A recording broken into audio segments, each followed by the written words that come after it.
Hello everyone. तर आजच्या सेशनमध्ये आपण बघणार आहोत UPSC प्रिलिम्स 2024 यामध्ये स्पॉटलाइट टेस्ट सिरीज जी आहे या संदर्भात आपण टेस्ट नंबर 12चं जे आहे ॲनालिसिस आज आपण बघणार आहोत. यामध्ये आपल्याला सायन्स अँड टेक्नॉलॉजीवरती जे सर्व काही क्वेश्चन्स आहेत या संदर्भात मायक्रो ॲनालिसिस जे आहेत ते आपण इथे बघूयात.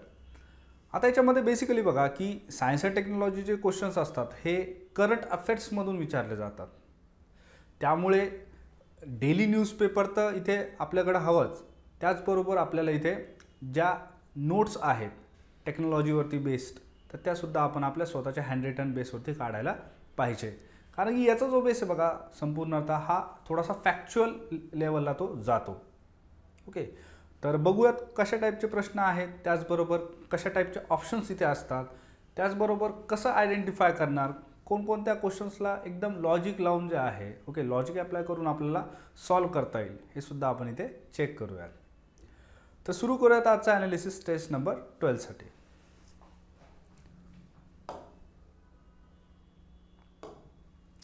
आता सायन्स अँड टेक्नॉलॉजीमध्ये बघा बेसिकली तुम्हाला सायन्सवरती पण आणि त्याचबरोबर टेक्नॉलॉजीवरती सुद्धा क्वेश्चन्स येणे एक्सपेक्टेड आहे.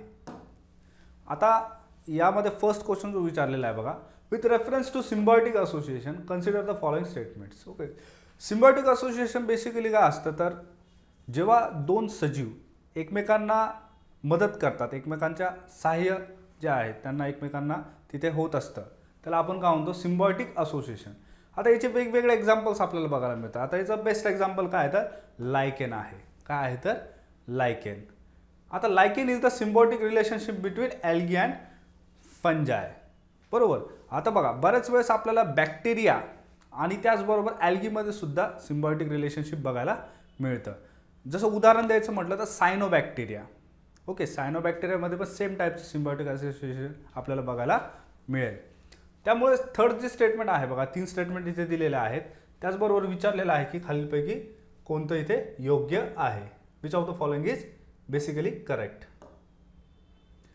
थर्ड स्टेटमेंट इथे करेक्ट आहे. फर्स्ट स्टेटमेंटमध्ये बघा algae prepares food for fungi via photosynthesis. Okay, आपल्याला माहिती आहे की ॲल्जीमध्ये बेसिकली काय आहे तर तिथे ऑटोट्रॉफ्स म्हणून त्यांना आपण ओळखलं जातं. ऑटोट्रॉफिक असल्यामुळे काय आहे तर हे फोटोसिंथेसिस करू शकता आणि फंजायला जे आहे ते फ्रूट प्रोव्हाइड करू शकता. त्यानंतर बघा फर्स्ट स्टेटमेंट इथे करेक्ट आहे आणि fungi provide shelter and absorb mineral nutrients and water for ॲल्गी.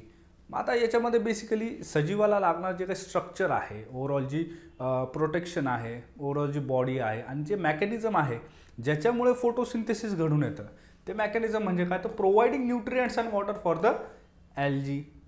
Okay, त्यामुळे सेकंड स्टेटमेंटसुद्धा इथे काय तर करेक्ट आहे. फर्स्टचा आन्सर असणार आहे बघा ओनली 3, म्हणजे तिन्ही स्टेटमेंट इथे काय तर योग्य आहे. त्यानंतर नेक्स्ट क्वेश्चन आहे बघा, विथ रेफरन्स टू रेजुपेव. आता ही एक टेक्नॉलॉजी बघा न्यूजपेपरमध्ये आलेली तुम्हाला बघायला मिळते. Consider the following statement. 2 statement इथे दिलेलं आहे. आता बेसिकली इथे विचारलेलं आहे की याच्यामध्ये RejuPave asphalt modifier in cold climatic condition will have improved long term durability and better resistance to thermal cracking ना. आता ॲस्फॉल्ट जे आहे बघा आपण बघतो की ॲस्फॉल्टचा वापर वेगवेगळ्या इंडस्ट्रीजमध्ये होतो, जसं की रबर इंडस्ट्री असेल, बिल्डिंग फॉर द रोड्स है ना, कन्स्ट्रक्शन बिझनेस असेल, तिथे ॲस्फॉल्टचा जो वापर आहे तो मोठ्या प्रमाणात होतो. आता इथे बेसिकली काय होतं की एमिशन्स वगैरे आपल्याला मोठ्या प्रमाणात बघायला मिळतात. पण त्यासाठी जे आहे बघा बॉर्डर रोड्स ऑर्गनायझेशन जी आहे भारताची यांनी ही जी टेक्नॉलॉजी इथे ही सक्सेसफुली इथे यूज केलेली आपल्याला दिसून येते. तर यामध्ये बघा बेसिकली काय आहे की ह्या टेक्नॉलॉजीचं महत्त्व असं आहे की इथे ग्रीन हाऊस एमिशन्स जे आहेत हे कमी होतात. ओके, इथे काय तर हे रिड्यूस होतात. ओके, जे ट्रॅडिशनल पद्धतीमध्ये आपल्याला ॲस्फॉल्टमध्ये जे आहे मोठ्या प्रमाणात रिलीज ऑफ एमिशन्स हे बघायला मिळतं आणि इथे जे आहे ते ऑपोजिट आहे. त्यामुळे हे स्टेटमेंट इथे चुकीचं आहे, कारण इथे शब्द वापरलेला आहे की लिमिटेशन्स आहेत. तर लिमिटेशन नसून काय तर ते त्याचं ॲडव्हान्टेज आहे. सेकंड स्टेटमेंट करेक्ट आहे आणि फर्स्ट स्टेटमेंटसुद्धा इथे करेक्ट आहे. सेकंड स्टेटमेंट रॉंग आहे आणि फर्स्ट स्टेटमेंट इथे करेक्ट आहे. त्यामुळे सेकंडचा आन्सर असणार आहे बघा ए ओनली 1. त्यानंतर थर्ड नंबरचं क्वेश्चन आहे बघा, consider the following statements. Okay, MAVEN हे जे मिशन आहे या संदर्भात इथे माहिती दिलेली आहे. Okay, Mars atmosphere and volatile evolution mission is launched by European Space Agency, ज्याला आपण म्हणतो ESA असं म्हणतो. तर हे इथे चुकीचं आहे. बेसिकली काय बघा, न्यूजमध्ये आपल्याला बऱ्याच वेळेस बघायला मिळतं की नासा हे जे युनायटेड स्टेट्सची स्पेस ऑर्गनायझेशन आहे यांच्याकडून जे आहे मेवन हे मिशन लॉन्च केलेलं आहे. आता बेसिकली याचा जो उद्देश आहे बघा, तर मार्सवरती असलेले हाय रेझोल्युशन स्कॅनिंग करणे, त्याचबरोबर जे मार्सचं जे ॲटमॉस्फिअर आहे त्याला सुद्धा तिथे ऑब्झर्व करणे, त्याचबरोबर प्लाझ्मा जो आहे मार्सवरती फाउंड होणारा याच्या संदर्भात पुन्हा संशोधन करणे. त्यामुळे फर्स्ट स्टेटमेंट इथे कसं आहे, चुकीचं आहे. त्यानंतर सेकंड स्टेटमेंट इथे सांगितलेलं आहे की plasma waves are often observed in the earth's magnetosphere. Okay, plasma waves ज्या आहेत बघा अर्थच्या मॅग्नेटोस्फिअरमध्ये आढळतात. ओके, आता बेसिकली बघा की अर्थला जे आहे बघा स्वतःचा एक मॅग्नेट जे आपण म्हणतो, ओके, स्वतःचं एक मॅग्नेटसारखं असलेलं कवच हे नॅचरली आहे. आता या कवचचा फायदा काय होतो, तर जे रेडिओ ट्रान्समिशन आहे त्याचबरोबर जे सॅटेलाईट ट्रान्समिशन्स आहेत, ओके, या संदर्भात ह्या लेअरचा आपल्याला फायदा होताना दिसून येतो.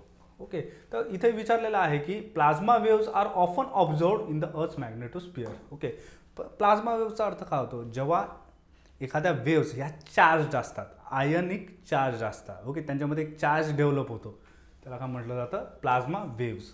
ओके, तर इथे सेकंड स्टेटमेंट कसं आहे तर ट्रू आहे, त्यामुळे याचा आन्सर असणार आहे बघा बी. त्यानंतर फोर्थ क्वेश्चन आहे बघा इथे की with reference to the fuel cells. Okay, आता बघा रिसेंटली व्हेकल्सची बरीच चर्चा होत आहे. फेम जे आहे, ओके, फेम स्कीम आहे त्या संदर्भात, त्याचबरोबर BS6चे नॉर्म्स जे आहेत, आता BS7 पण येणार आहे बघा, या संदर्भात नेहमी चर्चा चालू असते. तर बघा, fuel cell is a device that generates electricity by a chemical reaction. Okay, हे स्टेटमेंट कसं आहे, एकदम योग्य आहे. आपल्याला माहिती आहे की याच्यामध्ये बेसिकली लिथियम आयन बॅटरीचा वापर होतो आणि याच्यामध्ये जे केमिकल रिॲक्शन्स आहेत त्याच्यामधून ह्या इलेक्ट्रिसिटी या जनरेट होतात. त्याचबरोबर fuel cells have lower or zero emissions compare to combustion engines. आता कंबशन इंजिन्स हे ट्रॅडिशनली यूज केले जातात, त्याच्यामधून आपल्याला माहिती आहे सल्फर ऑक्साईड, नायट्रस ऑक्साईड, त्याचबरोबर CO2 यांचं एमिशन होताना आपल्या ट्रॅडिशनल इंजिन्समधून बघायला मिळतं. पण त्याच्या कम्पेअरमध्ये जर बॅटरी पॉवर्ड जर व्हेकल्स बघितल्या तर यांचं एमिशन कसं आहे, जवळपास 0 आहे, अराउंड इट इज 0. जर हायब्रिड व्हेकल असेल म्हणजे जी इलेक्ट्रिक पण आहे आणि त्याचबरोबर कंबशन इंजिन पण यूज करते, तर इथे आपल्याला थोडंफार एमिशन बघायला मिळेल. त्यामुळे सेकंड स्टेटमेंट पण इथे ट्रू आहे. थर्ड स्टेटमेंट आहे बघा, fuel cells can be used in a wide range of applications providing power for applications across multiple sectors. है ना, फक्त व्हेकल्स नाही आहे, ऑटोमेटेड इंडस्ट्री आहे, मॅन्युफॅक्चरिंग इंडस्ट्री आहे. ओके, वेगवेगळ्या ज्या काही मशीन ऑपरेटेड इंडस्ट्रीज आहेत तिथे सुद्धा फ्यूल सेल्सचा मोठ्या प्रमाणात वापर आपल्याला होताना दिसून येतो. आता बघा रोबोटिक्समध्ये सुद्धा आता ॲडव्हान्समेंट होतीये, आर्टिफिशियल इंटेलिजन्स आलेला आहे ज्याला मशीनमध्ये टाकण्यात येऊन रोबोट्सचा इथे वापर केला जातोय बघा. ठीक आहे, आता तुम्ही रिसेंटली न्यूज बघितली असेल की सॅमसंगनं स्वतःचा एक रोबोट इथे लॉन्च केलेला आहे, त्या रोबोटचं नाव आहे बघा बॉली. तर अशा प्रकारचे जे इनोव्हेशन्स होत आहेत तिथे सुद्धा फ्यूल सेल्सचं ॲप्लिकेशन आपल्याला होताना दिसून येतं. त्यामुळे थर्ड स्टेटमेंट इथे करेक्ट आहे. याचा आन्सर असणार आहे बघा सी, फोर्थचं सी. त्यानंतर फिफ्थ नंबरचा क्वेश्चन आहे, Chandra x-ray observatory is the initiative by. Okay, Chandra x-ray observatory. Okay, आता ही एक ऑब्झर्वेटरी आहे बेसिकली आणि ही नासा लॉन्च केलेली ऑब्झर्वेटरी आहे. ओके, त्यामुळे हा स्ट्रेट फॉरवर्ड फॅक्ट आहे बघा. करंट अफेअर्समध्ये बऱ्याच वेळेस या गोष्टी न्यूजमध्ये असतात. जसं की रिसेंटली आपल्याला बघता येईल की डोरॅडस नावाचा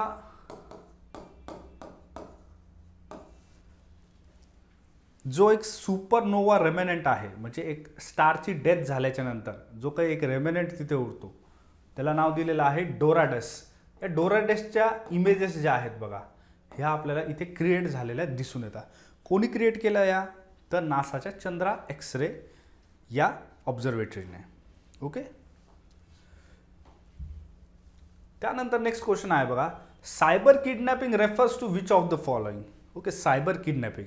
आता आपण बऱ्याच वेळेस किडनॅपिंग आपल्याला जनरली माहिती आहे की ज्याच्यामध्ये व्यक्तीला जे आहे कुठंतरी कोंडून ठेवलं जातं आणि त्याच्या त्याच्या बदल्यात जे आहे ओके एक्सपेक्टेशन जे आहे त्याच्यामध्ये आपल्याला रॅन्सम जे आपण म्हणतो ओके एक मागणी केली जाते, मग ती कशाही स्वरूपाची असेल, एक तर ते पैसे असतील किंवा इतर काही गोष्टी असतील ओके, याला आपण जनरली किडनॅपिंग असं म्हणत असतो. आता त्याच संदर्भात बघा नवीन टर्म आलेली आहे cyber kidnapping refers to which of the following. पहिला ऑप्शन आहे की an online extortion crime where scammers persuade an individual to hide somewhere while pretending to their loved ones they are captive. Okay, तर हे याचं correct answer आहे बघा. का answer आहे तर ए.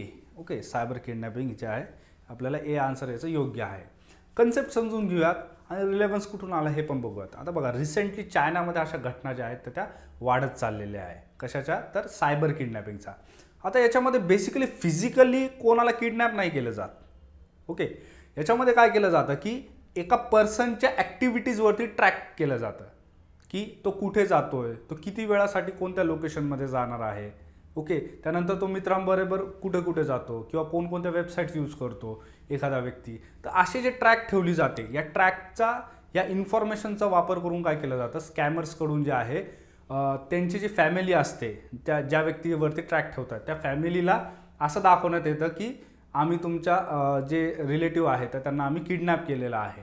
ओके, आणि तुम्हाला जर विश्वास नसेल आमच्यावर तर ही इन्फॉर्मेशन बघा. ओके, मग असे काही बऱ्याच वेळेस असं होतं की गेम्स असतात बघा ऑनलाईन गेम्स, या ऑनलाईन गेम्सच्या माध्यमातून सुद्धा परसुएड केलं जातं. असं सांगितलं जाईल इन्स्ट्रक्शन्स की तुम्ही 1 तासासाठी कुठेतरी हाईड करून राहा, कुठेतरी तुम्ही लपून राहा. त्यानंतर लपून राहिल्याच्या नंतर तुम्ही काहीच बोलू शकत नाही. याच्यासाठी तुम्ही चेहऱ्यावरती मास्क तुम्ही तिथे यूज करा. मग जेव्हा अशा टाईपचे इमेजेस कॅप्चर केल्या जातात या गेम्सच्या माध्यमातून तेव्हा असं दाखवलं जातं की हे किडनॅप आहे, पण ॲक्च्युअली ते किडनॅपिंग नसतं. ॲक्च्युअली तिथे व्हॉलंटरीली याच्यामध्ये सहभाग घेतलेला असतो. ओके, त्यानंतर 7 नंबरचा क्वेश्चन आहे बघा. बऱ्याच वेळेस ऑफन इन न्यूज ओके न्यूजमध्ये असतं की fog pass devices which of the following is correct है ना. फॉग पास डिव्हायसेस, आता आपल्याला माहिती आहे की फॉगचा लय मोठा इश्यू बघा इंडियामध्ये. जनरली फॉगमुळे जे आहे बघा आपल्याला ॲक्सिडेंट्स बघायला मिळतात. ओके, वेगवेगळ्या टाईपचे जे आहेत ट्रान्सपोर्टेशन सेक्टर असेल किंवा सिव्हिलियन हायवेज असतील तिथे आपल्याला ॲक्सिडेंट्स वगैरे बघायला मिळतात. आता व्हिजिबिलिटी इथे कमी होते बेसिकली. आता याला बायपास करण्यासाठी डिव्हायसेस इथे अवेलेबल आहेत. त्याला काय म्हणतो आपण बेसिकली फॉग पास डिव्हायसेस. आता हे जे डिव्हायसेस आहेत बघा हे बेसिकली एक GPS बेस्ड नॅव्हिगेशन डिव्हायसेस आहेत. काय आहेत तर GPS based navigation devices. Okay, आता इथे दिलेलं आहे बघा की पहिलं statement it is a GPS based navigation device that helps the loco pilot to navigate during dense fog conditions. Okay, तर तोच त्याचा बेसिकली पर्पज आहे, नॅव्हिगेट करायसाठी ते उपलब्ध करून दिलेलं आहे. त्यानंतर सेकंड स्टेटमेंट आहे it provides on board daily revise stored information. हे चुकीचं आहे बघा.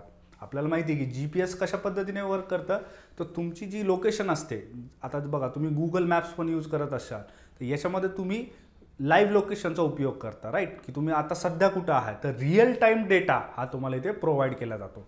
त्याच पद्धतीने इथे जे आहे बघा जर एखादा चालक जो आहे याला जर लाईव्ह डेटा जर पुरवण्यात आला तरच तो त्या फॉगमधून पास होऊ शकतो बरोबर. त्याच्यामुळे इथे स्टोर्ड इन्फॉर्मेशन नसून काय तर रिअल टाईम इन्फॉर्मेशन इथे प्रोव्हाइड केली जाते.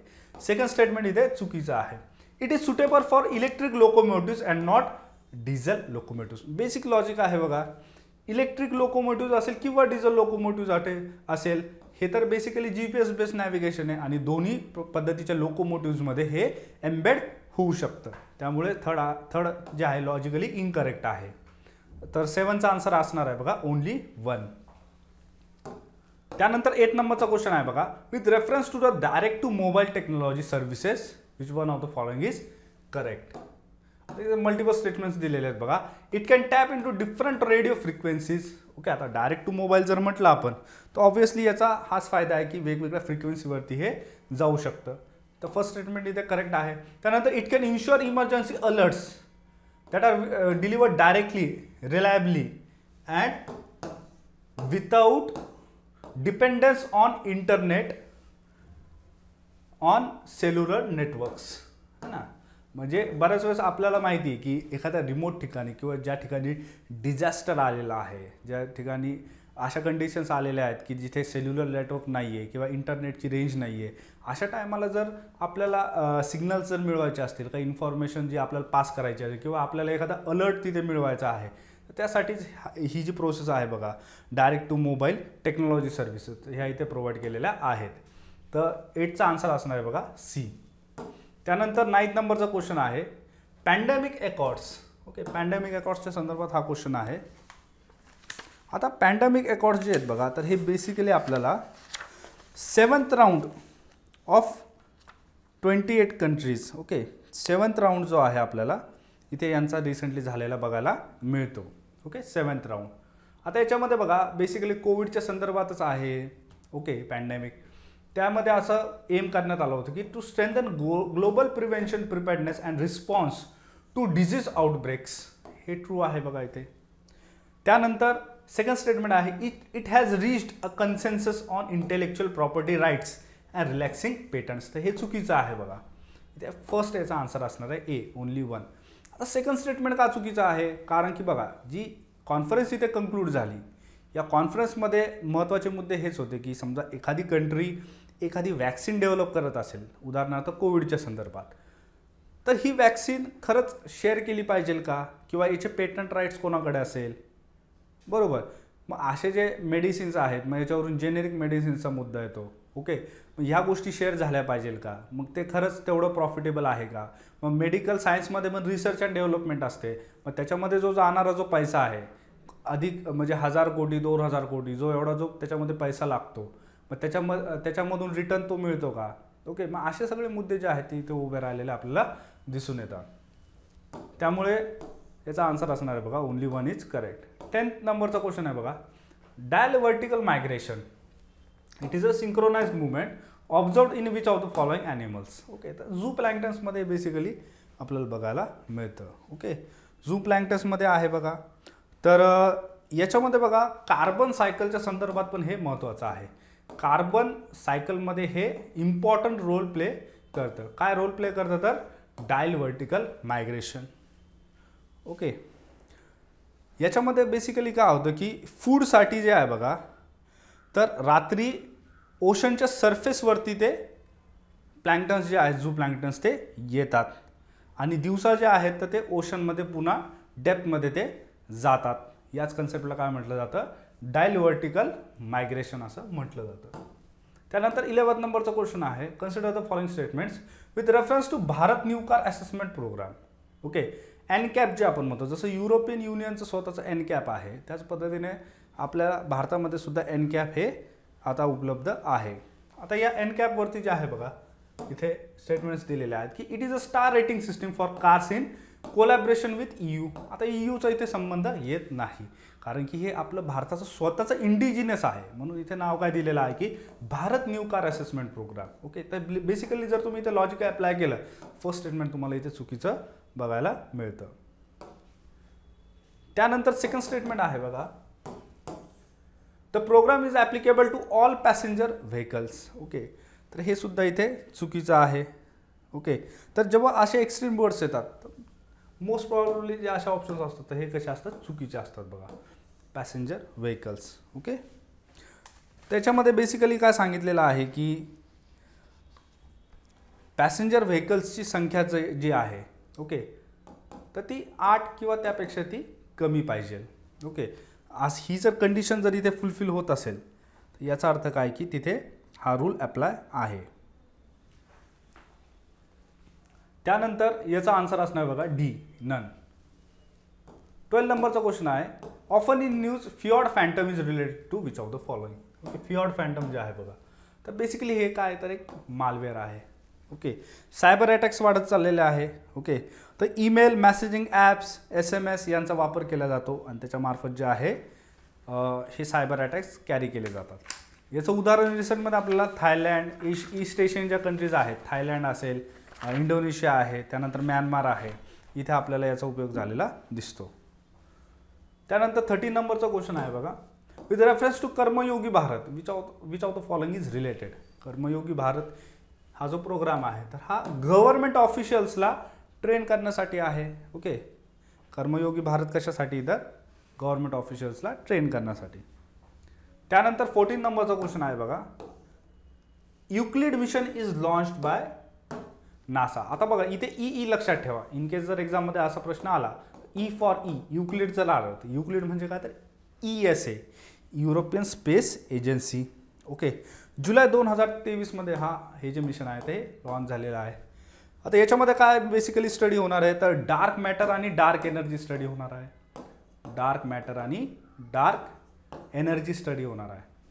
पहिलं स्टेटमेंट इथे चुकीचं आहे कारण की ते नासा दिलेलं आहे.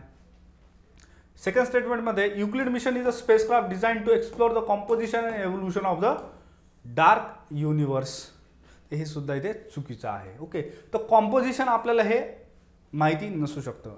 ओके, कॉम्पोजिशन आणि एव्होल्युशन जे आहे तर हे माहिती करून घेणं कसं आहे, अशक्य आहे.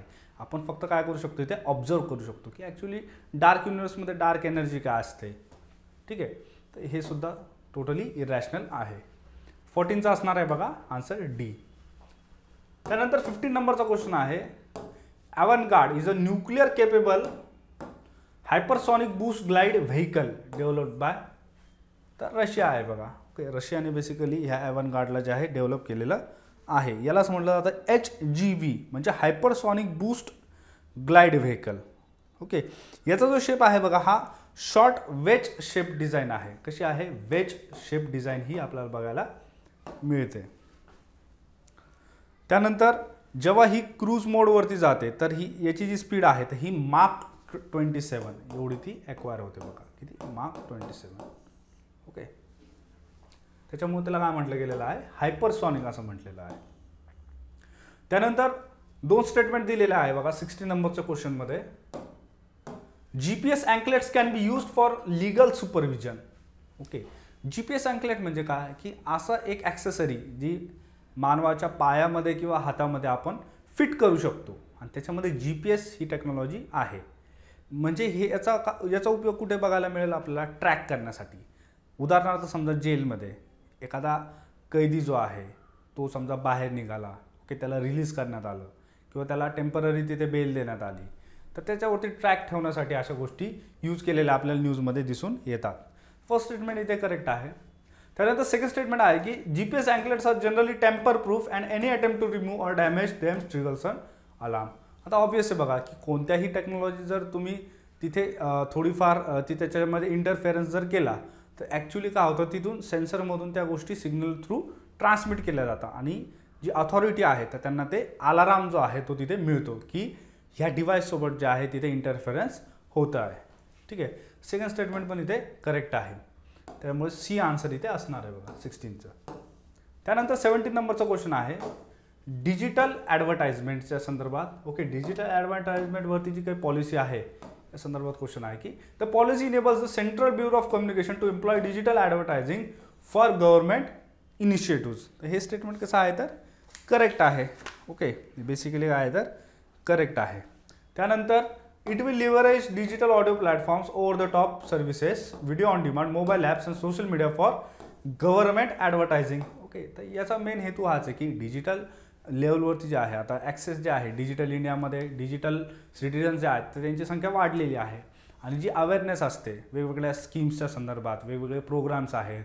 ठीक आहे, वेगवेगळे अवेअरनेस जनरेशन जे प्रोग्राम्स असतात गव्हर्नमेंटचे, यासाठी याला एफिशियंट करण्यासाठी जे आहे बघा ही पॉलिसी ते आणलेली आपल्याला दिसून येते, डिजिटल ॲडव्हर्टाइजमेंट पॉलिसी. ओके, त्यामुळे याचा आन्सर असणार आहे बघा सी. 17चा आहे सी.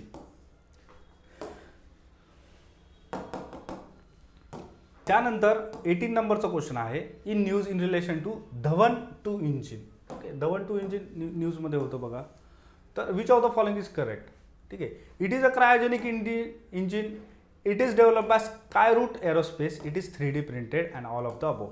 तर चर्चेमुळे यामुळेच होतं ते की कारण की त्याला 3D प्रिंट करण्यात आलं होतं. म्हणजे नाव you can 3D print the space technologies. Okay, असं जरी तुम्हाला एक्झाममध्ये स्टेटमेंट आलं तर याचा अर्थ काय ते ट्रू आहे. ओके, तर स्कायरूट एरोस्पेस जे आहे बघा यांच्याकडून ते डेव्हलप करण्यात आलेलं आहे आणि it is basically what the cryogenic engine. त्यानंतरचा क्वेश्चन आहे बघा spheroidal carbonaceous particle is a component of fly. यालाच म्हटलं जातं SCP. ओके, SCP जे आहे तर हे फ्लायचा कॉम्पोनेंट आहे. ओके, फ्लॅशबद्दल बरेचसे प्रिव्हियस इयरमध्ये क्वेश्चन्स विचारलेले आहेत बघा, ठीक आहे. तर हे आपण इथे बघू शकतो. तर इथे जे आहे बघा फ्यूल ऑइल आणि कोल ह्या इंडस्ट्रीशी ते रिलेटेड आहे, यांचा बाय प्रॉडक्ट म्हणून जे आहे आपल्याला ते बघायला मिळतं. सेकंड स्टेटमेंट इथे पण करेक्ट आहे.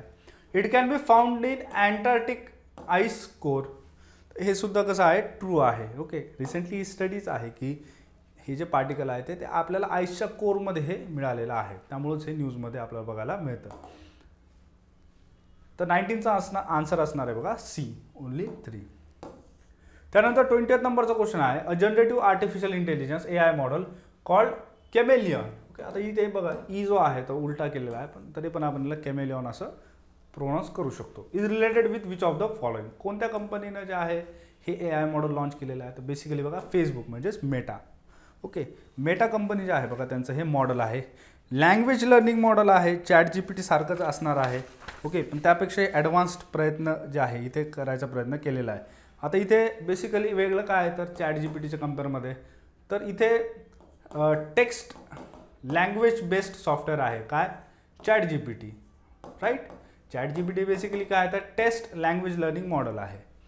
आणि कॅमेलियन जे आहे बघा हे इमेज जनरेट करू शकतं. काय करू शकतं? इमेज जनरेट करू शकतं. उदाहरणार्थ तुम्ही जर असं कमांड दिली की एखादा मनुष्य चंद्रावरती गेल्याच्या नंतर कोणत्या पद्धतीचे कपडे तो तिथे ॲप्लाय करणार किंवा कोणत्या पद्धतीचे कपडे तो घालणार, बरोबर. तर असे इमेजेस तो तयार करू शकतो. किंवा तुम्ही काही पण इमॅजिन करू शकता की जर हिस्ट्रीमधली एखादी पर्सनॅलिटी आहे ती जर सोशल मीडिया वापरत असती तर ती कशी दिसली असते, राईट. तर तसाही तुम्ही त्या इमेजेस जनरेट होऊ शकता. किंवा मग जगामध्ये जे आहे बघा इथे पूर्ण जर आकाशाचा जर जो कलर आहे ब्ल्यूच्या ऐवजी जर रेड असता तर कशा पद्धतीने अर्थ ही दिसली असती. ओके, तर अशा कोणत्याही क्रिएटिव्ह आयडियाज जे आहेत त्या इमेजमध्ये जे आहे ते कन्वर्ट इथे होऊ शकतात. हे त्याचा वेगळेपणा आहे. त्यानंतर 20th नंबरचा क्वेश्चन आहे बघा with reference to the development in technology which of the following is correct. आता रिसेंटमध्ये भरपूर सारे टेक्नॉलॉजिकल डेव्हलपमेंट्स होत आहेत बघा. आता एक न्यूज आली होती की gardens can be cultivated in space. Okay, तर हे जे बेसिकली हा जो प्रोग्राम आहे बघा हा व्हेजी सिस्टीम आणि झिनिया ब्लूमिंग एक्सपेरिमेंट. कोणता एक्सपेरिमेंट? Zinnia blooming experiment. या एक्सपेरिमेंटवरून जे आहे बघा ही न्यूज आपल्याला आलेली दिसून येते, झिनी ब्लूमिंग एक्सपेरिमेंट. तर नासामध्ये जे आहे बघा 2015मध्ये नासाने ह्या व्हेजी सिस्टीम ज्या आहेत बघा ह्या ग्रो केलेल्या होत्या. त्याचबरोबर गार्डन जे आहे आता इथे कल्टिवेट केल्या जाऊ शकतं. पण सेकंड स्टेटमेंट जे आहे बघा हे थर्ड स्टेटमेंट जे आहे ते तुम्हाला कन्फ्यूज करू शकतं. इथे दिलेलं आहे की fresh food can be produce beyond the confines of earth. असं नाही आहे बघा, बियॉन्ड कन्फाईन्स ऑफ अर्थ म्हटलं तर सर्वकडे आलं ते. स्पेस आहे, चंद्र आहे, त्यानंतर मार्स आहे, तर तिथे अजून ते शक्य नाही. त्यामुळे थर्ड स्टेटमेंट इथे चुकीचं आहे सी. बी स्टेटमेंटमध्ये दिलेलं आहे की understanding of black hole is accomplished. तर ब्लॅक होल अजून सुद्धा काय एक मिस्ट्री आहे. ओके, त्यामुळे ते जे आहे स्टेटमेंट इथे चुकीचं आहे. त्यानंतर डी स्टेटमेंट जे आहे nuclear fusion reactors for energy are available in India. Okay, तर आपल्याकडे फ्युजनचे आहेत बघा, फ्युजनचे नाहीत. ओके, तर हे सुद्धा इथे चुकीचं आहे. त्यानंतर 22 नंबरचा क्वेश्चन आहे बघा की as per the recent studies microplastic inhalation by humans is not harmful. Okay, आता इनहेलेशन जर होतं आहे तर ते ऑब्व्हियसली हार्मफुल असणार, असं तुम्ही म्हणू शकत नाही की इट इज नॉट हार्मफुल. तर लॉजिकली हे इनकरेक्ट आहे. त्यानंतर सेकंड स्टेटमेंट आहे बघा the density of microplastic in the air is also increasing significantly due to global microplastic production. हे सुद्धा इथे ट्रू आहे. 22चं जे आहे बघा बी आन्सर असणार आहे. Second statement is correct. First statement is false, कारण की ते हार्मफुल आहे म्हणून तर ते न्यूजमध्ये आपल्याला आलेलं दिसून येतं. आता याचे बेसिकली सोर्सेस काय, त्याचबरोबर मायक्रोप्लास्टिक हे कुठे कुठे आपल्याला आढळलेले दिसतात. तर बघा बेसिकली मायक्रोप्लास्टिक जे आहेत बघा जे रबर प्रोडक्शन आहे किंवा इलेक्ट्रिकल गोष्टी जेव्हा इथे प्रोड्यूस होतात. ओके, त्याचबरोबर कॉस्मेटिक इंडस्ट्री आहे, राईट. वेगवेगळ्या ज्या इंडस्ट्रीज आहेत त्यामध्ये आपल्याला मायक्रोप्लास्टिक जे आहे यांचा वापर झालेला दिसून येतो. आणि एकदा जेव्हा त्या एअरमध्ये आल्या, ओके, वातावरणात त्या आल्या त्यानंतर त्या वेगवेगळ्या माध्यमांमध्ये त्या जातात. जसं की फूड असेल, इवन मिल्कमध्ये जे आहे आपल्याला ते आलेलं दिसून येतं. त्याचबरोबर हवेमध्ये जे आहे बघा, through breathing also you can inhale the micro plastic. Okay, तर हे सगळे कन्सर्न्स आहेत बघा इथे. त्यानंतर 23 नंबरचा क्वेश्चन आहे की cloud seeding is a weather modification technique that produces cloud for rain only. तर फक्त रेन नसून इथे काय आहे तर स्नोसाठी पण यूज केली जाते. ओके, ओनली शब्द आला तर इथे काहीतरी गडबड आहे. फर्स्ट स्टेटमेंट इथे चुकीचं आहे. Silver iodide, potassium iodide is used for cloud seeding. हे ट्रू आहे बघा, हे केमिकल्स इथे यूज केले जातात. त्यानंतर cloud seeding can help for tackling pollution. Okay, बऱ्याच कंट्रीजमध्ये बघा एअर पोल्युशन आहे, वॉटर पोल्युशन आहे. ओके, यांना टॅकल करण्यासाठी क्लाउड सीडिंगचा वापर केला जातो. आता क्लाउड सीडिंग बेसिकली काय होतं की जो आर्टिफिशियल रेन आहे ती क्रिएट केली जाते. जसं जिथे जे आहे पाणी जे आहे जर दूषित असेल तर तिथे तुम्ही त्याला डायल्यूट करू शकता through the process of artificial rain. त्यामुळे याचा आन्सर असणार आहे बघा ओनली 2. बी आन्सर याचा असणार आहे. त्यानंतर 24 नंबरचा क्वेश्चन आहे बघा, डेंगे प्रिव्हेन्शनच्या जे आहे बघा, डेंगी डिसीज माहिती आहे तुम्हाला बरोबर, ॲडिस मच्छर जे आहे बघा त्याच्यामुळे ती होते. डेंगे प्रिव्हेन्शनसाठी काय काय गोष्टी आता इथे यूज केल्या जातात. ओके, आता बघा याच्यामध्ये बऱ्याच वर्षापूर्वी अशा सुद्धा न्यूज होत्या की सिंगापूरमध्ये जे आहे टोटली डेंगे असेल किंवा मलेरिया असेल याला एलिमिनेट करण्यात आलं. कशाच्या माध्यमातून तर जेनेटिक मॉडिफिकेशन्स करून. ओके, एका पर्टिक्युलर मच्छरामध्ये जे आहे मॉस्किटोमध्ये जेनेटिक मॉडिफिकेशन झाले आणि जेव्हा तो तिथे ग्रुपमध्ये जातो ओके तर बेसिकली तो तिथे जे आहे पूर्ण ग्रुप जो आहे त्यांचं जेनेटिक स्ट्रक्चर जे आहे तर ते चेंज होऊन जातं. ओके, तर बेसिकली हेच आहे बघा इथे. आणि केमिकल मेथड्स ह्या तर जनरलच आहे. जसं की आता आपण बघतो की केमिकलचा वापर करून जे आहे घरामध्ये किंवा नॉर्मल जे आहे तर ते स्प्रे करून जे आहे मच्छरांना जे आहे बघा तिथे मारलं जातं. ओके, तर डेंगे प्रिव्हेन्शन एक तर केमिकल मेथड पण आहे. त्याचबरोबर इथे it can be prevented with non genetical methods. तर ट्रू आहे बघा, नॉन जेनेटिकल मेथड्सनं पण ते प्रिव्हेंट केल्या जाऊ शकतं. यामुळेच ते न्यूजमध्ये आपल्याला बघायला मिळतं. आता इथे बेसिकली काय की बॅक्टेरिया जो आहे तो बॅक्टेरिया हा अटॅच केला जातो एका पर्टिक्युलर मॉस्किटोला. आता इथे जेनेटिक चेंज होत नाही आहे, बॅक्टेरियामधला प्रोटीन हा याच्यामध्ये नाही टाकला जाते मॉस्किटोमध्ये जसं बीटी कॉटनमध्ये केलं जातं तसं नाही. इथे बेसिकली काय की तो बॅक्टेरिया बाहेरून जो आहे तो तिथे अटॅच केला जातो.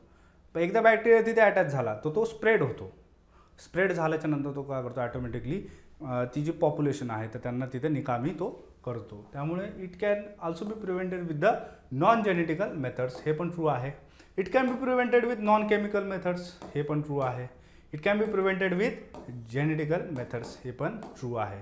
हे ऑल ऑफ दी अबो जे आहे ते आन्सर असणार आहे. त्यानंतर 25 नंबरचा क्वेश्चन आहे बघा, biometric information can be locked for privacy. Okay, आता आधारमध्ये ही सिस्टम आलेली आहे बघा रिसेंटली की आधार इनेबल्ड पेमेंट सर्व्हिसेस ज्या आहेत ओके याचा वापर जो आहे आपल्याला बायोमेट्रिकचा वापर केलेला दिसून येतो यांच्यासाठी. तर इथे अशी सुविधा करण्यात आलेली आहे की ह्या ज्या बायोमेट्रिक डेटा जो आहे आपला पर्सनल आयरिस स्कॅन असतील किंवा फिंगरप्रिंट असेल तर या गोष्टी इथे लॉक केल्या जाऊ शकतात. ओके, फर्स्ट स्टेटमेंट इथे काय तर करेक्ट आहे. त्यानंतर Aadhaar biometrics can be locked by citizens. तर हे कॉम्प्लिमेंटरी स्टेटमेंट्स आहेत बघा, पहिलं आणि दुसरं. त्यामुळे याचा आन्सर काय असणार आहे सी, बोथ 1 and 2. त्यानंतर 26 नंबरचा क्वेश्चन आहे बघा, पासकीच्या संदर्भात आहे. पासकी आता रिसेंटली जे नवीन सिक्युरिटी किंवा प्रायव्हेट इन्क्रिप्शन जे आहे या संदर्भात या टेक्नॉलॉजी आलेल्या आहेत. आता बेसिकली आपण बघतो सुरुवातीपासून एव्होल्युशन. पहिले काय होतं तर एक पॅटर्न ड्रॉ करायचा, त्यानंतर एक पिन नंबर टाकून तुम्ही तुमचा मोबाईल ऑन करू शकता, ओपन करू शकता, राईट. त्यानंतर टेक्नॉलॉजी आली थंब स्कॅनिंगची, बरोबर, तुमचा फिंगरप्रिंट तिथे स्कॅन होतो. त्यानंतर टेक्नॉलॉजी आली फेशियल रिकग्निशन जी आली, तुमचा चेहरा स्कॅन केला जातो आणि तिथे ते ओपन होतो फोन. त्यानंतर बघा ऑथेंटिसिकेशनसाठी आयरिस स्कॅनसुद्धा आलेला आहे बघा रिसेंटच्या फोन्समध्ये. आता याला पण बायपास करून जे आहे बघा नवीन टेक्नॉलॉजीज आलेल्या आहेत त्याला म्हटलं जातं पासकी. पासकीमध्ये बेसिकली काय आहे तर इथे लॉग इन युजर नेमची तिथे गरज नसते, त्याचबरोबर पासवर्डची सुद्धा इथे गरज नसते. डायरेक्टली पासकीज एक्सचेंज करून जे आहे तुम्ही तुमचं साइन इन किंवा लॉग इन करू शकता. त्यामुळे it eliminates the use of passwords. हे त्याचा आन्सर असणार आहे 26चं डी. त्यानंतर 27 नंबरचा क्वेश्चन आहे बघा, WiFi 6 helps the further bridge the gap between wired and wireless connectivity. हा त्याचा उद्देश आहे बघा. त्यानंतर WiFi 6 can result in higher latency. आपल्याला माहिती आहे लेटन्सी ही ॲक्च्युली ऑपोजिट कन्सेप्ट आहे. जितकी लेटन्सी कमी तितकी टेक्नॉलॉजी ती इफिशियंट आहे असा सरळ सरळ त्याचा अर्थ होत असतो. त्यामुळे सेकंड स्टेटमेंट हे कसं आहे चुकीचं आहे.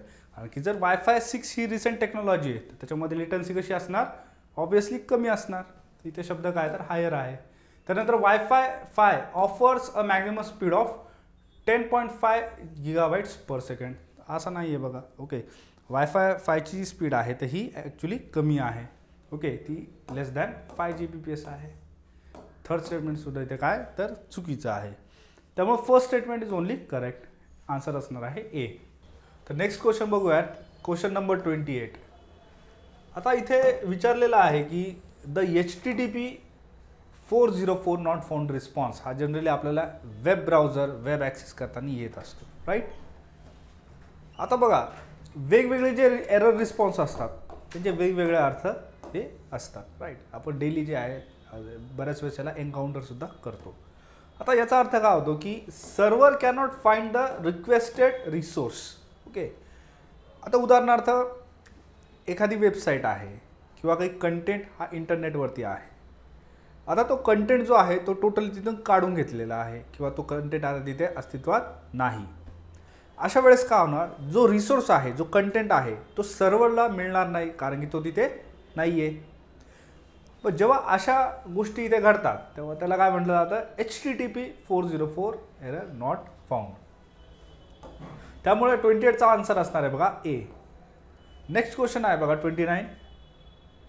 Consider the following statements. 3 statement दिलेले आहेत बघा इथे की ऑगमेंटेड रियालिटी त्याचबरोबर व्हर्च्युअल रियालिटी. ओके, या 2 कन्सेप्टवर इथे प्रश्न विचारलेला आहे. पहिलं स्टेटमेंट आहे बघा की augmented reality involves overlaying visual, auditory और other sensory information into the virtual world to enhance one's experience. तर बेसिकली आपल्याला माहिती आहे की व्हर्च्युअल रियालिटीमध्ये सगळ्या गोष्टी या व्हर्च्युअली क्रिएट केल्या जातात एका व्हर्च्युअल वर्ल्डमध्ये. तर हे स्टेटमेंट इथे चुकीचं आहे कारण की ते शब्द काय वापरलेला आहे की व्हर्च्युअल वर्ल्डमध्ये क्रिएट केल्या जातात. तर ही डेफिनेशन व्हर्च्युअल रियालिटीची आहे. आणि ऑगमेंटेड रियालिटीमध्ये काय केलं जातं की इथे रिअल वर्ल्डमध्ये व्हर्च्युअल गोष्टी क्रिएट केल्या जातात. आता बघा जसं रेग्युलर बेसिसवरती बघा काही कमर्शियल ई कॉमर्सच्या वेबसाईट्स आहेत, फ्लिपकार्ट आहे, त्याचबरोबर ॲमेझॉन आहे. तुम्ही एखादी वस्तू जर तुम्हाला घ्यायची असेल, उदाहरणार्थ एखादं टेलिव्हिजन असेल किंवा सोफा असेल, सोफा सेट, तर तिथे आता अशा ऑप्शन्स आलेले आहेत बघा की व्ह्यू इन युअर रूम है ना, तुमच्या रूममध्ये तुम्ही ह्या वस्तू बघू शकता. तर याला म्हटलं जातं ऑगमेंटेड रियालिटी. म्हणजे तुमचा कॅमेरा तिथे ओपन होणार, तुमचा जो पर्सनल स्पेस आहे जो रियालिटीमध्ये आहे तो तिथे कॅमेऱ्यामध्ये दिसणार आणि तुमच्या मोबाईलच्या स्क्रीनवरती जे आहे तो सोफा सेट किंवा तो टेलिव्हिजन तिथे ॲप्लाय करून जो आहे त्या स्पेसमध्ये तो दाखवणार. त्याला काय म्हटलं जाईल ऑगमेंटेड रियालिटी असं म्हटलं जाईल. त्यानंतर बघा सेकंड स्टेटमेंट आहे retailers and other companies can use augmented reality to promote products or services. आता तेच होतं आहे बघा, जसं फ्लिपकार्ट आहे, ॲमेझॉन आहे, मिंत्रा आहे, ओके, ई कॉमर्स जे आहे अशा बऱ्याचशा कंपनीज ज्या आहेत आपले प्रोडक्ट सेल करण्यासाठी या सर्व्हिसेसचा या टेक्नॉलॉजीचा वापर घेत आहेत. त्यामुळे सेकंड स्टेटमेंट इथे करेक्ट आहे. थर्ड स्टेटमेंट आहे बघा in virtual reality a person can create own avatar which can be used for biometrics. Okay, या गोष्टी आता बघा जे सिक्युरिटी आहे, सायबर सिक्युरिटी किंवा जी प्रायव्हसी असते, प्रायव्हसीच्या संदर्भात ही नेक्स्ट स्टेप आहे बघा. आता जनरली आपण बघतो सध्याच्या काळामध्ये आयरिस स्कॅन, फेस स्कॅनिंग, त्यानंतर बायोमेट्रिक सिक्युरिटी आहे. आता इथून पुढे जे बघा की जे सायबर वर्ल्ड असणार आहे, जे डिजिटल वर्ल्ड असणार आहे तिथे सुद्धा प्रोटेक्शन तिथे असणार आहे. आपण रिसेंटली एक केस बघितली होती की सायबर स्पेसमध्ये सुद्धा आता गुन्हे घडत आहे. ओके, तिथे सुद्धा सायबर व्हर्च्युअल हॅरॅसमेंट केली जाते, बरोबर, वेगवेगळ्या अवतार्सकडून.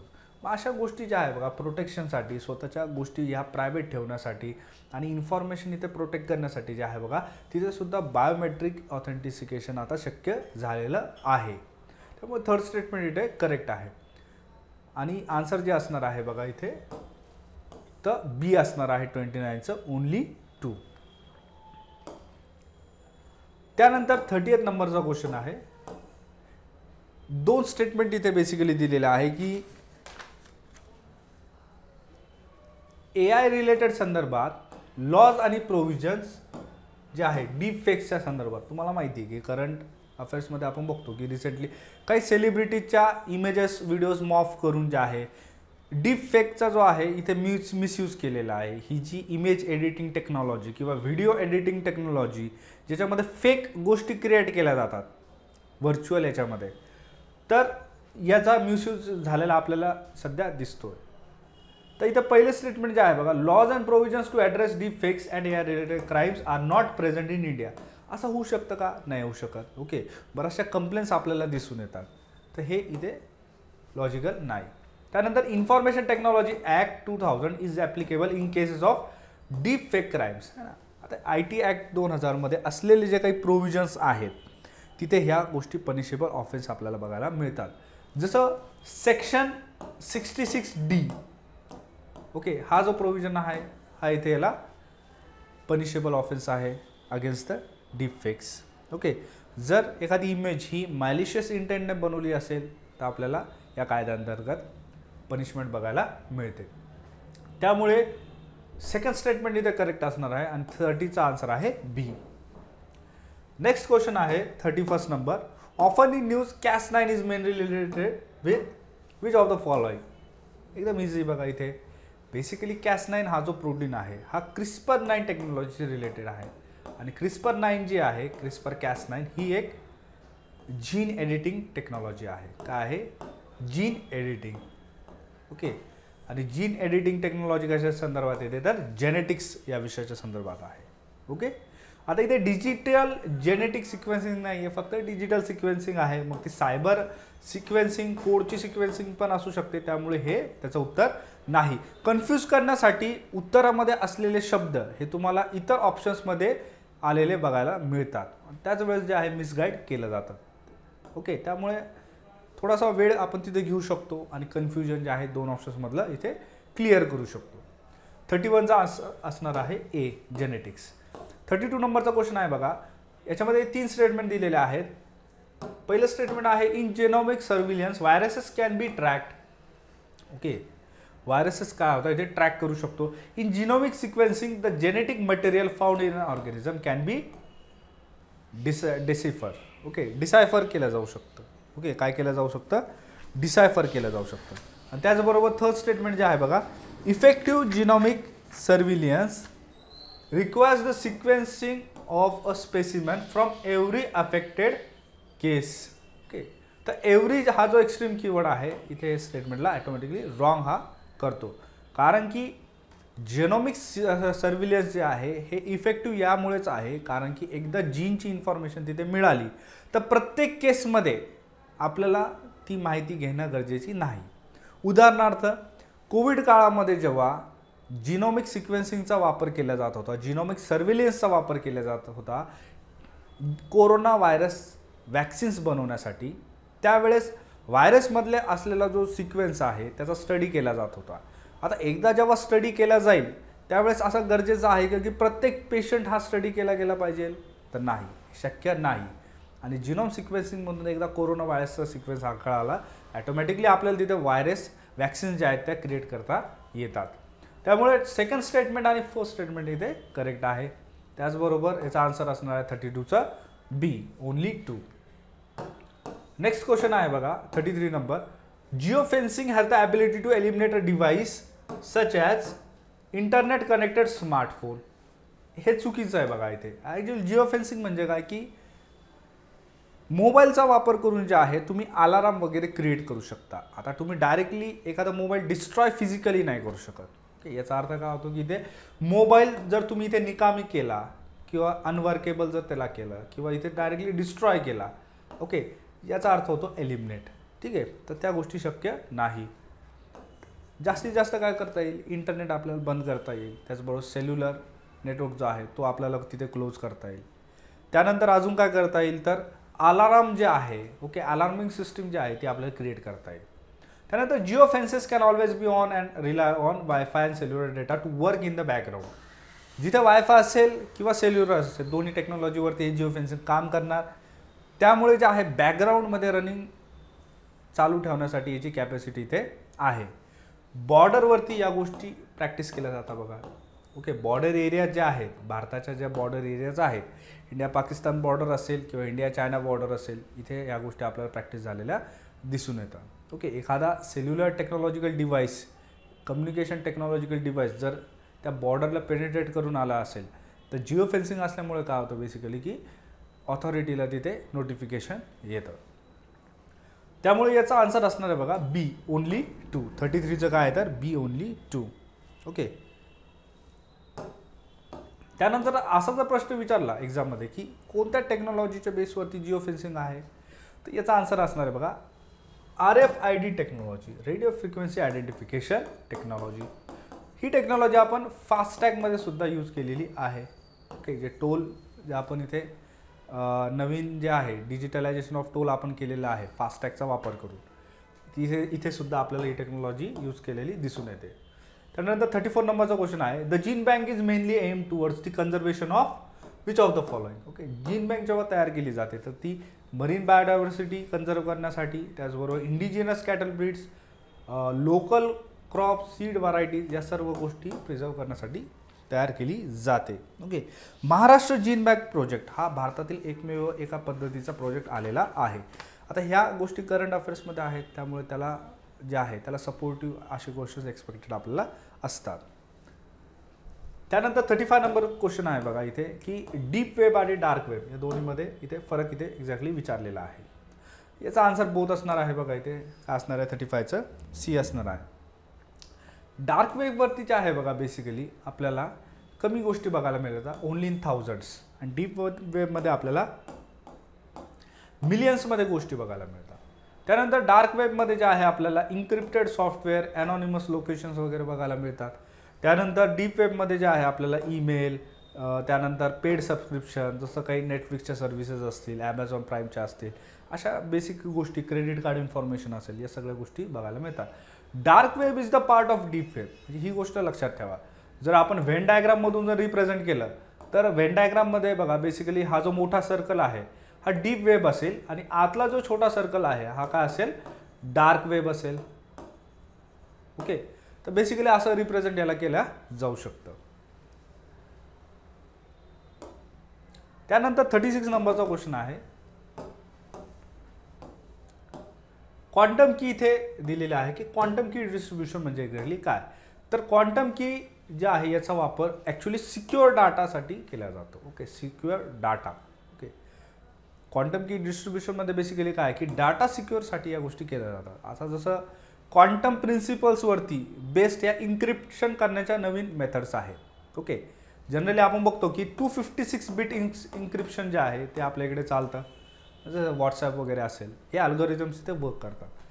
पण त्याचबरोबर क्वांटम कम्प्युटरमध्ये आपल्याला माहिती आहे की 0 आणि 1 ही जी लँग्वेज आहे ही एक ॲट अ टाईम सायमल्टेनियसली काम करते. त्यामुळे याच प्रिन्सिपलचा फायदा घेऊन जे आहे क्वांटम की डिस्ट्रीब्युशन या गोष्टी इथे जनरेट केलेल्या आहेत. त्यानंतर नेक्स्ट क्वेश्चन आहे 37 number, the RFID technology, radio frequency identification technology, uses an electronic produce code through which goods can be uniquely identified. बरोबर, RFIDचा वापरच हा आहे की एखाद्या गोष्टीला बद्दल जी आहे माहिती देणे, त्याचबरोबर ती इतर गोष्टींपेक्षा वेगळी कशी आहे ती सुद्धा तिथे दाखवून देणे. ओके, त्यामुळे first statement is correct. FASTag has a 13 digit number as an electronic produce code. Okay, ज्या गोष्टी खूपच करंट अफेअर्समध्ये असतात, वारंवार असतात, त्याच्या छोट्या छोट्या गोष्टीच्या डिटेलिंग आहे त्या आपण व्यवस्थित करून ठेवल्या पाहिजे. ओके, हे स्टेटमेंटसुद्धा इथे ट्रू आहे, त्यामुळे याचा आन्सर असणार आहे बघा सी. त्यानंतर crypto jacking is a threat. आता सायबर अटॅक्सच्या संदर्भात वेगवेगळे प्रकार आपल्याला बघायला मिळतात, त्यापैकी एक आहे क्रिप्टो जॅकिंग. तर क्रिप्टो जॅकिंगमध्ये बेसिकली काय होतं की इथे क्रिप्टो करन्सी माइन केली जाते दुसऱ्यांचं डिव्हाइस घेऊन. ओके, एखाद्या अदर व्यक्तीचं डिव्हाइस जे आहे त्याचा नकळत वापर केला जातो, त्याचबरोबर त्या डिव्हाइसमधून जे आहे अननेसेसरीली एनर्जी यूज करून क्रिप्टो मायनिंग ही प्रक्रिया सतत बॅकग्राऊंडमध्ये रन होत असते, ती सुरू ठेवण्यात येते. ओके, त्या संदर्भात क्रिप्टो जॅकिंग असं आहे. तर हायजॅकिंग आहे बघा, त्याच पद्धतीने क्रिप्टो जॅकिंग आहे. ओके, त्यानंतर आहे ब्लू बगिंग. ओके, आता हा लॉजिकल क्वेश्चन आहे बघा, जसं इथं नाव आलं ब्लू, इथे पण आहे ब्लूटूथ. ओके, ब्लूटूथचा वापर करून जेव्हा स्कॅम केले जातात, हॅक केले जातात, डिव्हायसेस त्याला काय म्हटलं जातं ब्लू बगिंग असं म्हटलं जातं. ओके. त्यानंतर 14 नंबरचा क्वेश्चन आहे बघा. A geosynchronous orbit is a prograde low inclination orbit having a period of 23 hours 56 minutes आणि त्याचबरोबर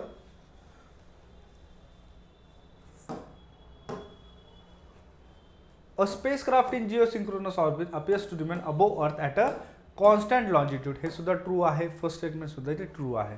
त्यानंतर थर्ड स्टेटमेंट आहे the spacecraft in geosynchronous orbit returns to the same point in the sky at the same time each day. हे सुद्धा इथे true आहे. म्हणूनच त्याला जिओसिंक्रोनस म्हटलं जातं, कारण की अर्थ जे आहे ओके अर्थच्या रोटेशन सोबत ते पेस ठेवतं तिथे आणि त्या मुवमेंटला त्या स्पीडला सिंक्रोनस ठेवण्याचं काम जे आहे ते पर्टिक्युलर ऑर्बिट हे करत असतं. ओके. त्यामुळे त्याला नाव काय तर जिओसिंक्रोनाइज ऑर्बिट. जनरली जे आहे याचं जे बेसिकली याचा आन्सर सी आहे बघा. ओके. 40 क्वेश्चनचा जे आहे 14 नंबर क्वेश्चनचा याचा आन्सर सी आहे. त्यानंतर 41 नंबरचा क्वेश्चन आहे to attain geostationary orbits a spacecraft is first launched into an elliptical orbit. ना इलेप्टिकल ऑर्बिटमध्ये त्याला पहिले फिरवलं जातं या पद्धतीने आणि एकदा इलेप्टिकल ऑर्बिट सोडला तर त्यानंतर पुन्हा ते काय आहे तर एका जिओस्टेशनरी ऑर्बिटमध्ये ते फिरायला लागतं. असं काय केलं जातं कारण की ती जी स्पीड आहे ओके ऑर्बिटमध्ये जाण्यासाठी जी स्पीड आणि जो मोमेंटम तिथे लागत असतो तो हा इलेक्ट्रिकल ऑर्बिटमधून तो क्रिएट होतो. त्यानंतर altitude of geostationary earth orbits is around 36,000 kilometres. Okay. तर अल्टिट्यूड एवढंच असतं. UPSC प्रिव्हियस इयर क्वेश्चन्समध्ये सुद्धा हा फॅक्ट जो आहे हा विचारला गेलेला आहे. त्यामुळे मी असं सजेस्ट करेल की जे प्रिव्हियस इयर क्वेश्चन्स आहेत UPSCचे त्याला तुम्ही व्यवस्थित रेडी करून ठेवा. सगळ्या गोष्टी ज्या आहेत छोट्या छोट्या गोष्टी त्याच्यामधले जे कीवर्ड्स आहेत ते बारकाईने जे आहेत त्याला ॲनालाइज करा. ओके. किंवा तुम्ही त्याला स्वतःच्या सेल्फ नोट्समध्ये सुद्धा तुम्ही त्याला इथे एक्स्ट्रॅक्ट करू शकता. त्यामुळे 41चा आन्सर जे आहे बघा तर ते सी आहे.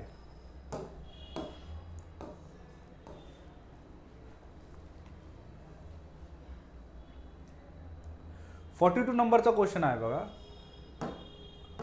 Indian regional navigation satellite system ज्याला आपण RNSS असं म्हणतो तर it is jointly developed bye Russia and India. तर हे चुकीचं आहे. Basically it is developed by India that's why it is called as Indian regional navigation satellite system. Indigenous आहे बघा. त्यानंतर IRNS will provide two types of services, namely standard positioning service which is provided to all the users and restricted services. Okay. हे इथे जे आहे 42 number काय आहे तर ट्रू आहे. ओके. रेस्ट्रिक्टेड सर्व्हिसेस कोणासाठी तर डिफेन्ससाठी मिलिटरीसाठी नेव्हीसाठी. ओके. जे काही गव्हर्नमेंटचे जे न्यूक्लिअर पॉवर प्लांटसाठी क्रिटिकल इन्फ्रास्ट्रक्चर आहे अशा एरियाजसाठी या स्पेशल पोझिशनिंग सर्व्हिसेस या दिल्या जातात. ओके. त्यानंतर थर्ड स्टेटमेंट आहे बघा. It can provide accurate position information services to users in India extending up to the region of 1500 kilometre. Okay. 1,500 किलोमीटरपर्यंत हे सर्व्हिसेस इथे प्रोव्हाइड करू शकतं. आता याचं जे आन्सर आहे बघा हे बेसिकली काय आहे तर बी आहे. काय आहे तर बी आहे. ओनली 2. ओके.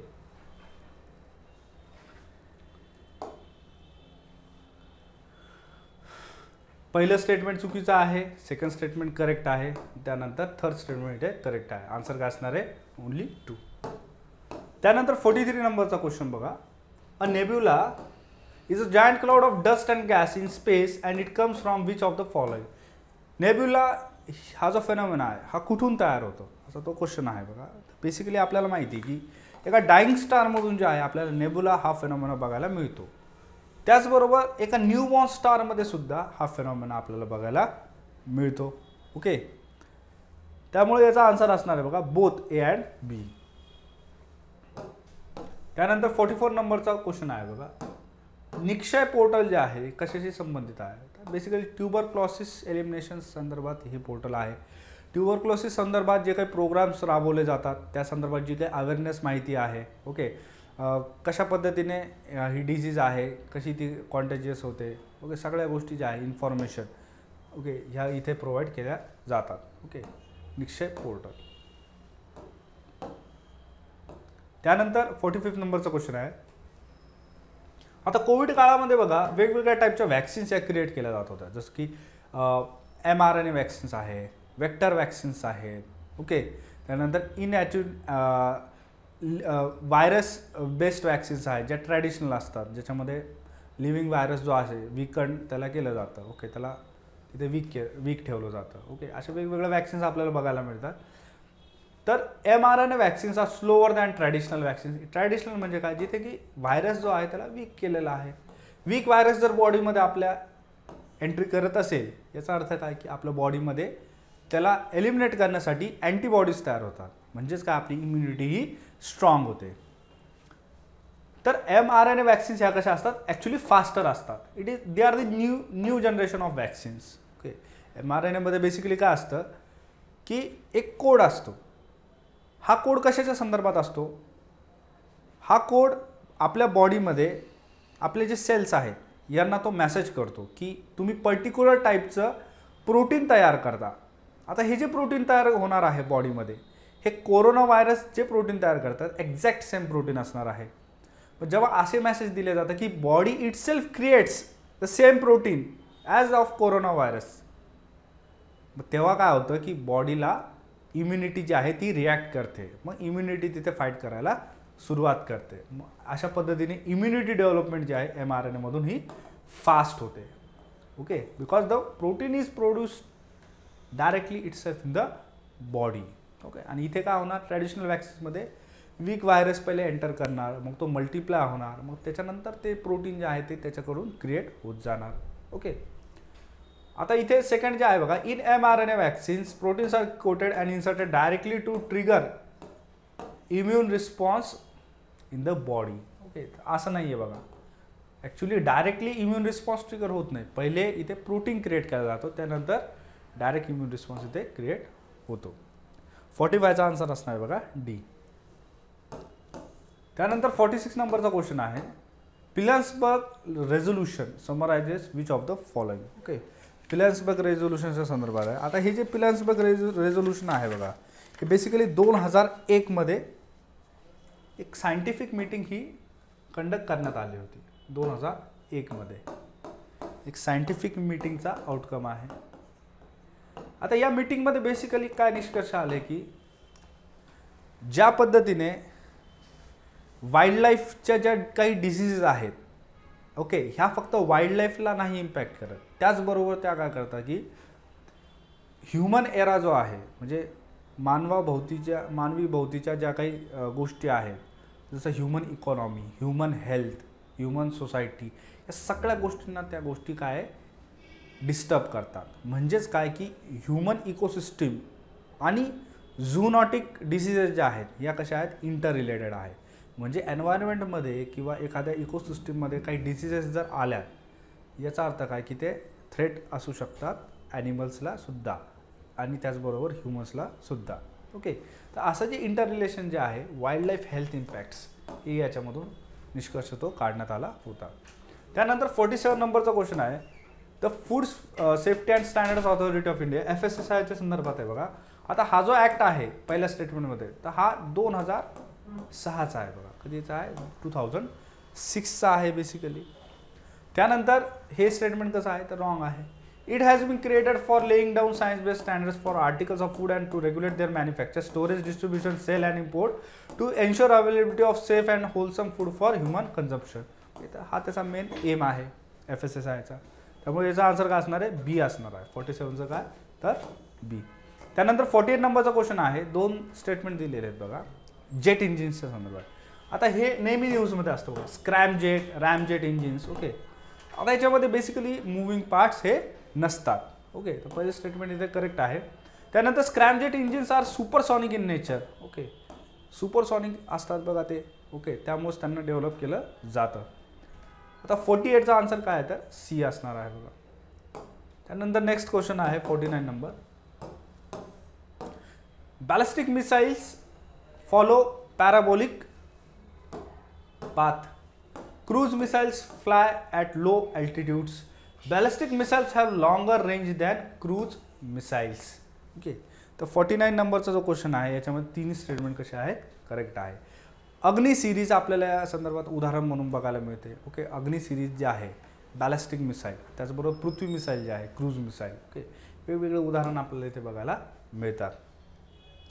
त्यानंतर लास्ट क्वेश्चन आहे बघा, mission innovation is a global initiative of 24 countries including EU. आता इंडियासुद्धा या कंट्रीचा या मिशनचा जो आहे मेंबर आहे, पार्टिसिपेटर आहे. ओके, तर हा फॅक्ट इथे लक्षात ठेवा.